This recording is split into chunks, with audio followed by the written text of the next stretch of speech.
from Make-A-Wish, and our mission is to grant wishes to children with critical illnesses. We provide hope, we provide strength, and we provide joy to them at a time where they truly need it the most. Okay. Sorry, I was a little overzealous with my clicking.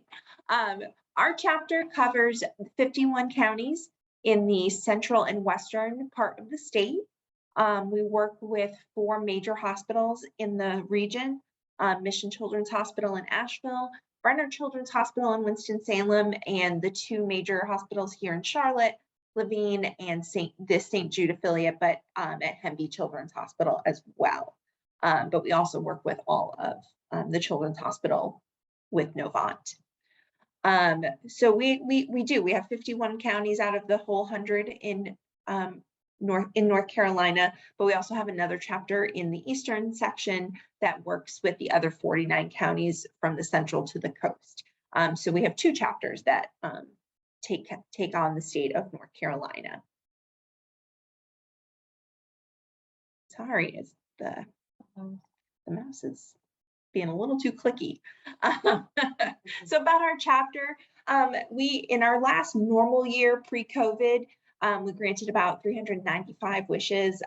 Obviously during COVID, we had to really put a hold on what a lot of our wishes were. Our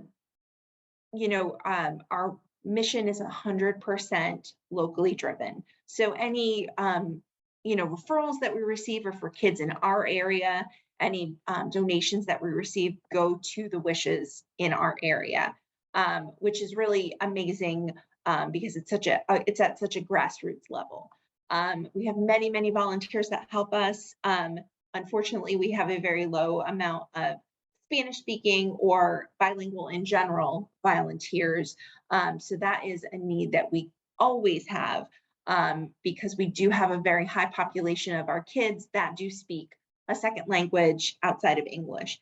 So it is really important for us to have volunteers that are able to talk to our kiddos so that there's not a struggle for them to understand. We want to make the process as seamless as possible for them. So why wishes matter? Everyone has always heard the phrase, it's, the power of positive thinking. And I think that really does shine through in our mission.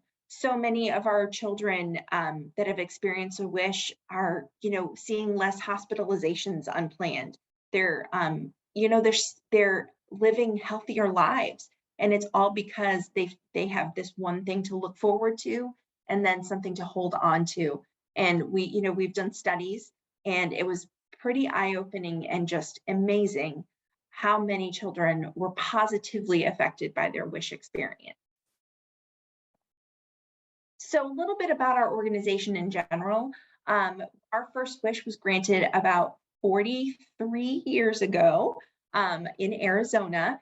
And Chris Gracious is this little boy's name, and he wished to be an Arizona highway patrolman. And to this day, he's the first and only honorary Arizona highway patrolman. But the people that put his wish together understood that there was a need for children just like Chris. And they decided to take it upon themselves and start this amazing organization in 1980. And we're quickly approaching 45 years. Our milestone was in 2020, but we weren't able to truly celebrate it the way that we wanted to, obviously due to the pandemic. But we have been celebrating it for the past 3 years. And, I know that it's going to make our 45th anniversary even larger and more amazing because we're really truly celebrating what has become a life-changing organization for so many children. So wishes need you. And this is something that we truly believe. We are not just individuals here granting wishes for children. It is a community effort from the medical professionals who refer our children and send their referrals in because they know that they have an illness that will qualify for our organization, all the way through the volunteers that help us really make those wishes come to light, along with the donors and the people that financially support us to be able to grant the wishes, because as we know, things are expensive, and we can't grant wishes without those funds. And it truly is a community effort. And the fact that it's so locally driven is just so wonderful, because you see it shows the best in humanity, especially locally, that people helping other people that are in their neighborhoods and in their community. So again, as I mentioned earlier, ways that you can help are the biggest thing. Our biggest need right now is for, bilingual wish granters, whether that be Spanish speaking or other languages. We truly are at a need. We have 3 Spanish speaking volunteers right now, and we have over 40 wishes in our pipeline of children that are Spanish speaking. So it's extremely important for us to be able to really connect with them in a way that is meaningful for them. And sometimes that can't happen when there's no communication. So we want to make sure that we are able to communicate at the child's level, at the family's level. So it's very important to us to have people that we can count on to deliver our mission in the language that unfortunately 2 out of the 3 of us cannot speak. So we definitely are 100% in need of that. However, there are so many others. This is just the requirements that we can send anyone that's interested. At the end of this, we can send you our information if you are interested in becoming a volunteer for us.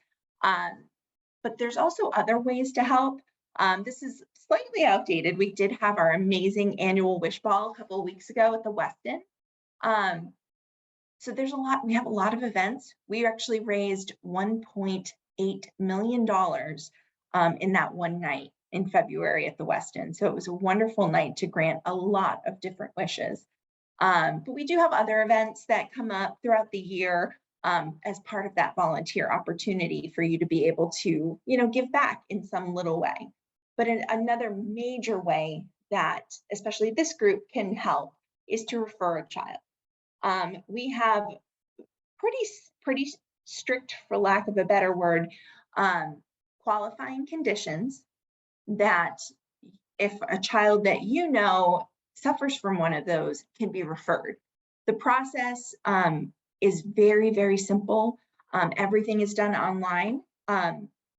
If you go to nc.wish.org/refer-a-child, it allows you to see what the qualifying conditions are. And also it allows you to make a referral right there online.